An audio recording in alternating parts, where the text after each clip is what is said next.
Hey everybody, welcome back. Today we're going to talk about shortages, panic buying, and I'm going to show you some thrift store pickups that I recently picked up in my local stores. So let's get into it.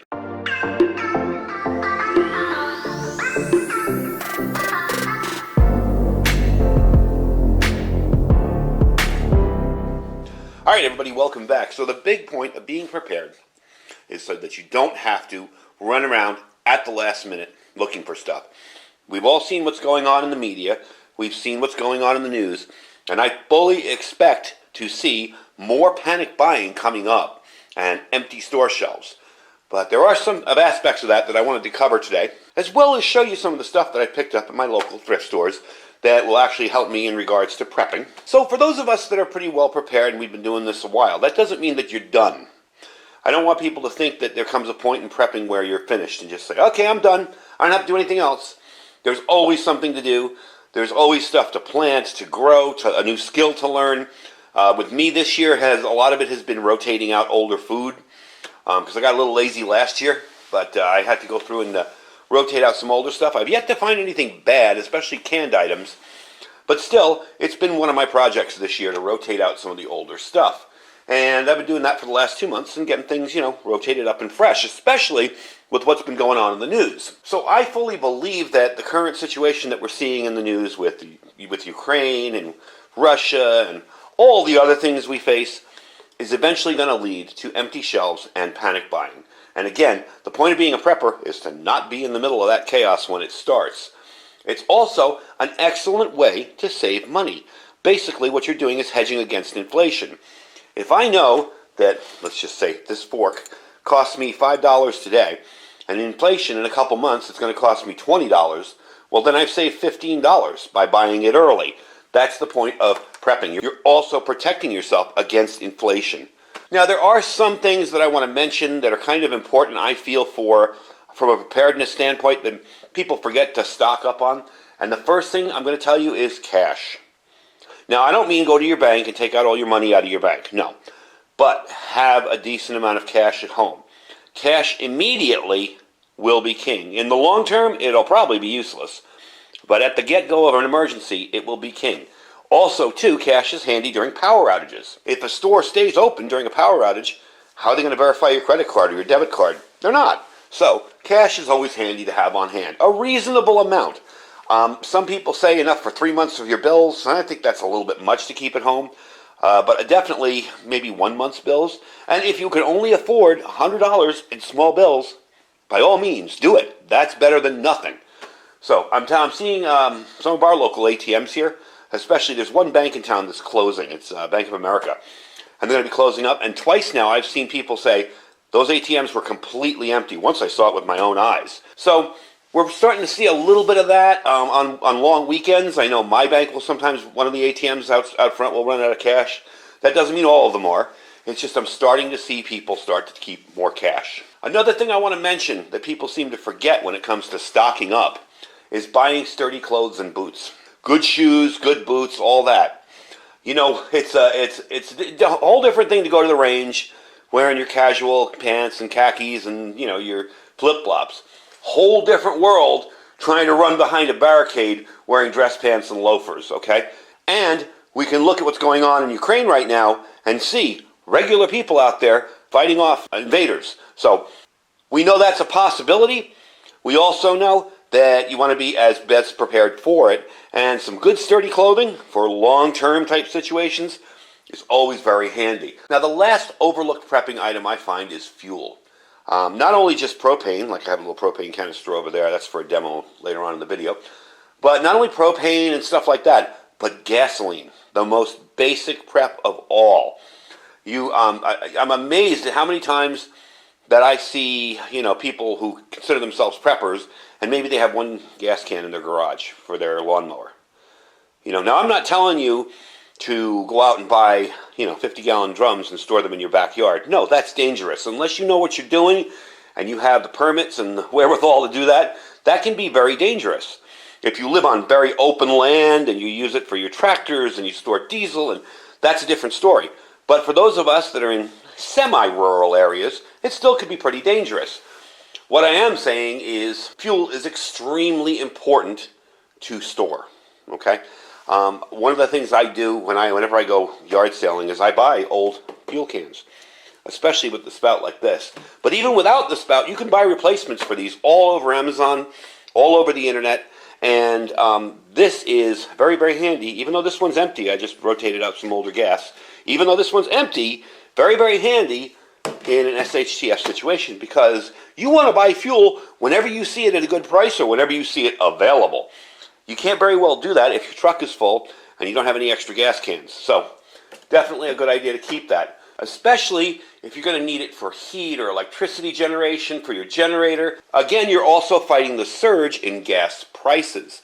It's going to be even tougher to do that today, because when Biden released the crude oil from the Strategic Petroleum Reserve last year, we got a little bit of a break. Not much, because really that's only like 1 day's worth of crude oil for the entire nation. But we got a little bit of a break. But secondly, there's the fact that the U.S. is a major importer of crude oil and has a limited source of it because of sanctions against Venezuela. So, as a result, where did we go for our oil and our heavy crude? Russia. Great. Now sanctions against Russia's energy industry could interfere with the plans for reining in fuel prices. So, stock up safely. At the very least, keep your vehicles topped off if that's all you can do. All right? I'll tell you one thing. I'm old enough to remember, I was a little kid, but I'm old enough to remember my dad getting up at 6 a.m. to wait in a 3-hour gas line, all right, so he could get to his dental practice later that day. It was absolutely insane, the gas lines in the 70s. So you definitely don't want to put yourself in that situation. There were several hot tempers and fights, and you want to stay away out of that. Like I always say, survivalists survive by staying out of survival situations. Get your gas ahead of time. Like I said, also, too, I'm amazed at how many people don't even think about gasoline because they think, oh, it's too dangerous, I can't store it. I've been storing about 5 cans of gas in my garage here for, years, all right? They're in military metal jerry cans. I don't mess with them. I don't open them up to see if they're fresh. I use them. I rotate them out when they're old. And when I'm messing with filling or rotating stuff, I do it outside so it's not spilling inside my garage. So with the possibility of fuel shortages, you'll need an assortment of fuel containers, and this is one of the things we're going to get into when we look at some of the stuff here. You'll need an assortment of fuel containers, not only to store fuel, but to buy or to trade it when you find it available. So filling up your truck is really good in a short-term, situation, but you'll want to buy extra when it's available. A filled pickup's great. Your pickup truck's full of gas, you're great. You parked it in the driveway, you're good. A filled pickup with a bunch of 5-gallon gas cans is even better, even if they're empty. You can cruise around and look for where it's available. And if you've ever seen past fuel crisis situations, you know that these things are the first things to disappear. Now, I'm not recommending you store long-term in plastic cans. For the short term, for now, for the next few months, yeah, I'd do it. But long-term, I like the military metal jerry cans. I just feel they're a whole lot safer, and they're made for that. So that's something that you can also look for when you're out looking around at yard sales. So let's get into what I'm talking about here today. Over the years, I have bought a ton of survival gear at yard sales, at secondhand stores, places like that. And these are some of the items that I picked up recently. We'll go through them really quickly. First off, we're going to talk about, of course, the gas can. This was one I picked up at a yard sale a long time ago, and I actually never shared it with the channel. But as you can tell, this thing is like brand new. There is a little bit of gas in there because I recently rotated some out. Next up, I got this little, I already had one of these because my co-host on my radio show gave me one. But I found this for $1. It's got a little knife inside, a little serrated knife. It's K-bar. And it's a spoon, fork kind of thing. For $1, hey, you can't go wrong. That'll fit into a bug-out bag, a go bag, whatever. One of our thrift stores had a bunch of these on sale, so I bought 4 or 5 of them. The reason I buy multiples of these is because they do crack. You can tell by the nature of them. And these are perfect size for not only storing water, but sticking on your filters, for your squeeze filters and squeezing it through. It even came with the carabiner. I think it was 50 cents. Another thing I always look for when I'm out shopping in thrift stores is books. Now, 2 of these were given to me, but one I actually picked up recently at a thrift store, and that's this one here. Okay? You always want to look for information. We get very used to just Googling it, getting on the internet. What happens if the internet isn't available? You're going to have to go back to how we did things years ago, where you actually had to read it and look it up. Next up, little communication speaker. I think this was $2. It's an old Radio Shack speaker. It works great. If you're looking for a better speaker in your vehicle for your CB or your ham rig or whatever, good deal right there. I did have to clean it up a bit. You'll notice a lot of the stuff here is all shiny and clean because I cleaned it up. I don't go nuts with it because it's going to be used. These are going to be tools. But I wipe it off. I clean it up. I take the junk out of it. Whatever's wrong with it. Next up here, storm case, a Pelican case kind of deal. These are hard dead cases. This actually, I don't know if you can still see the writing on there. It actually had a guy's name and address on it. And he had his NAA pistol in here, his little NAA Guardian pistol. And he wrote that on there. These cases come in handy for so many things, it's not even funny. You can build power cases out of these. You can do so much with them. Now to open it up, you're just going to push on each side like that, pull up, and there you go. And the whole inside here is intact with all the foam. This has the little pick inserts that you can pick out. So for $7, I believe this was, I got a $50, $60 case. Granted, not huge, but big enough for, say, sensitive equipment, sensitive electronics. Maybe you're going to build a little power station, a little power bank type thing going on here. Maybe you want to do a little mobile ham rig, something like that. And again, I just wiped it off. You can still see it's kind of dusty from sitting around in that shop for a while, but that's fine. This is just made to carry something securely. Next up was something I was absolutely shocked to find. I looked at this. I didn't even pay attention to it. It looked like a box of plates, I'm used to, now I know you guys are going to tell me, my thrift stores stink, trust me, been there, done that. Where I lived in California, all the thrift stores had were broken dishes, old kitchen appliances, and baby clothes. No matter how many you went into, no matter what you went into, they were all horrible. So I kind of didn't pay attention to it. I just thought it was some old dishes or plates or something or saucers. Walked right by it because it was near some dishes. And I came back out and I saw this written on the side here. It says G5RV full size. And I'm like, no way. So I open it up, and sure enough, this is a G5RV wire antenna. For those of you that don't know ham radio, this is a very broadbanded, as long as you have a tuner, HF antenna. And it was just sitting there on the shelf, brand new. I mean, it's never even been installed. The thing is still wrapped up. Pretty good construction, very well made. Everything's coated in a nice thick layer of plastic, too. Everything wrapped up well. So I was really impressed with that. And it's a full-size G5RV. Now, why the deal on it? Well, it had a $10 price tag on it. Now, these pre-made, you can make your own. But these pre-made start around $70 or $80. So that was definitely a good deal. Next up, something kind of cool that I'd never seen before. Now, I've seen these types of heaters before. But this is by Thermos. This is actually probably worth some money because it's an antique. This is a safety heater. And they say to use this, I have not burned this yet. I did wipe it off, basically. They say to use this with, what is it? Always use Thermos fuel. Other fuels may contain additives. Do not use kerosene, leaded gas, or unleaded gas used in internal combustion engines. They will ruin your heater. So, does anybody know what Thermos fuel is? I mean, I'm thinking maybe white gas, like Coleman white gas. Not sure, but if you do happen to know, or if you do remember, leave it in the comments. This was $4 at one of the newer thrift stores in town, and I just thought, wow, that's really cool. And I figured somebody's got to know it. I looked it up online. Nobody knows it. There are a few of these for sale online, but not for $7, so I really can't complain. I got a good deal. I just got to find out what kind of fuel you can use. Now, what you do with these is you fill it up with whatever fuel is in here, and it's stuffed with this kind of stuff in here. So it's going to soak it all up. You put a little rubbing alcohol up top here, and you light it. Now, you light these outside always. You do not light these inside because they got lots of flame coming off them. Let it work out, let it run, and then it will eventually become a catalytic heater and heat up very, very nicely. You'll get some nice, it glows. It doesn't burn. It'll glow on the top. And you get some really nice heat. Now the last thing, I'm going to move stuff out of the way here, cut off the camera really quick and show you, because this was $10, and I was absolutely amazed that it was that inexpensive. So I'm going to kind of set it up and move things out of the way to show you what it is. Alright, so this is a Coleman lantern. Now I always look to make sure these have the globes, that they're intact. The rest of the stuff I can fix. If anything's wrong with that stuff, I can fix it. But the globes can be sometimes difficult to find. So, I got this, and it had the globe in it, and basically it was just covered in dust. It was really covered in dirt. There was a little bit of plastic burned on it. But all in all, this thing is like new. Let me stick that out of the way there.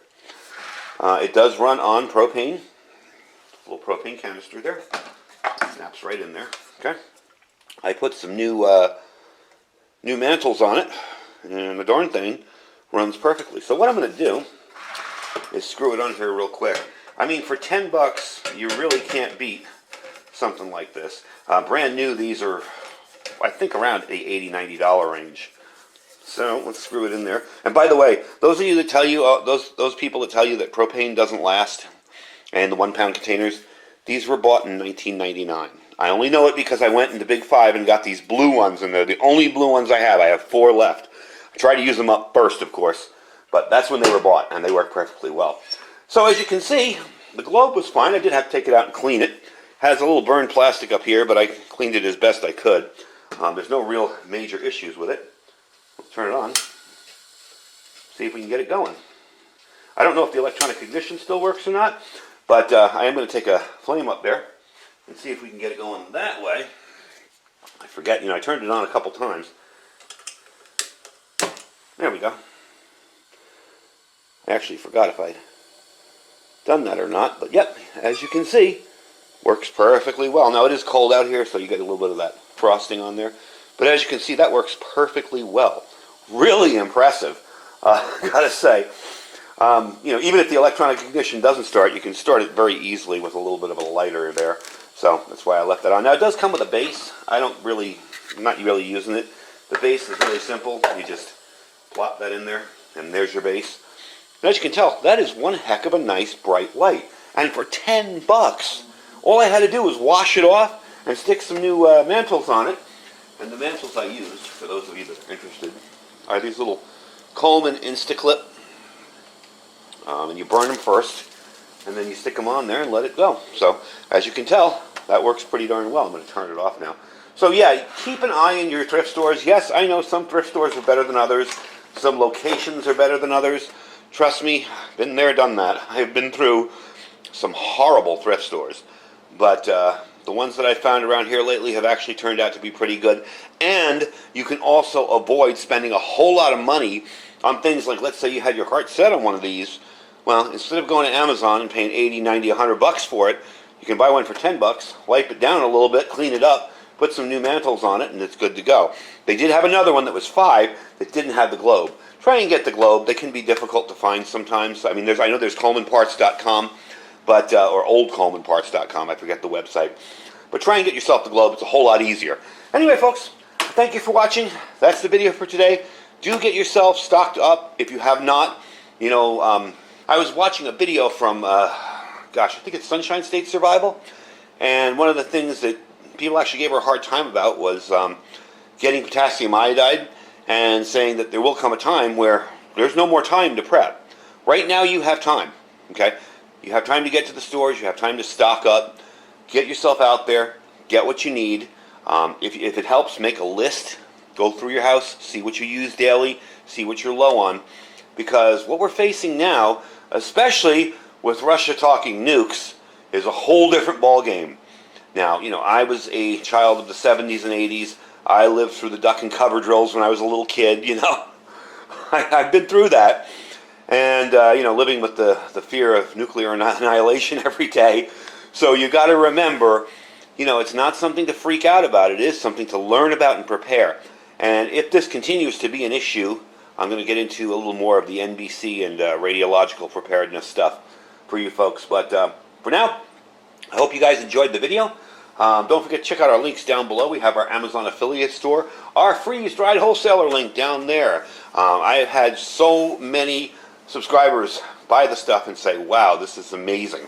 So check it out. The link saves you 15%. Just for going to the link, you save 15% on your whole order. Underneath that, we have our My Patriot Supply link. We have 2 sales going on right now. It's the 4-week kit with $50 off and the 3-month kit for $150 off. Those are the specials on my site. My site is preparewithiridium.com, preparewithiridium.com. And below that, we have our Thrive Life freeze-dried food store. I had my Thrive order come in. I haven't done a Thrive video in a while, so I'm going to share it with you when it gets here. And I thank you guys for watching. Stay safe and stay prepared.